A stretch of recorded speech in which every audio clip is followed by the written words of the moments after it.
IPL 2024 సీజన్లో Chennai super Kings బలం బలహీనత మాజీ కెప్టెన్ మహేంద్ర సింగ్ ధోని కెప్టెన్సీ నుంచి వైదొలిగిన ధోని యంగ్ ఓపెనర్ రుతురాజ్ గైక్వాడ్ కి పగ్గాలప్పగించాడు. అయితే తను మొదటి నుంచి పోషిస్తున్న ఫినిషర్ రోల్ కి మాత్రం పూర్తి స్థాయిలో ధోని న్యాయం చేయడం లేదనేది వాస్తవం. హైదరాబాద్ వేదికగా సన్ రైజర్స్ హైదరాబాద్ తో శుక్రవారం రాత్రి జరిగిన మ్యాచ్ లో ఆఖరి ఓవర్ వరకు క్రీజ్ లోకి రాని ధోని లాస్ట్ లో వచ్చినా చేసింది ఒక్క పరుగే. గత ఆదివారం ఢిల్లీ క్యాపిటల్స్ తో జరిగిన మ్యాచ్ లో చివర్లో హిట్టింగ్ చేసినా అప్పటికే బంతులు పరుగుల మధ్య గ్యాప్ బాగా పెరిగిపోయింది. దాంతో ధోని హిట్టింగ్ అభిమానుల్ని అలరించేదే తప్ప చెన్నై టీం ని గెలిపించలేకపోయింది. ఈ రెండు మ్యాచ్ల్లో ధోని ఇంకాస్త ముందు బ్యాటింగ్ కి వచ్చి ఉంటే చెన్నై గెలిచేది.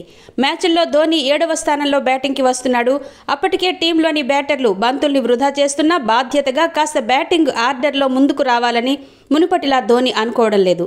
తాత్సారం చేస్తూ చివరి వరకు వెయిట్ చేస్తున్నాడు. ఒకవేళ ధోని 15-16 ఓవర్లో బ్యాటింగ్ వస్తే కనీసం 20 బంతులైనా ధోని ఆడే అవకాశం లభిస్తుంది. ఫినిషర్ గా ఓ మోస్తరు హిట్టింగ్ చేసిన ధోని కనీసం 40-50 పరుగులు డెత్ ఓవర్లలో చేసే అవకాశం ఉంటుంది. కానీ చెన్నై ఇప్పటికే 4 మ్యాచ్లు ఆడినా అన్ని మ్యాచ్ల్లో కలిపి ధోని ఎదుర్కొన్న బంతులు 18 మాత్రమే. అందుకే ధోని కాస్త ముందుగా బ్యాటింగ్ వస్తే మంచిదని చెన్నై టీం మేనేజ్మెంట్ చెప్తున్నా ధోని మాత్రం ససేమిరా అంటున్నట్టు తెలుస్తోంది.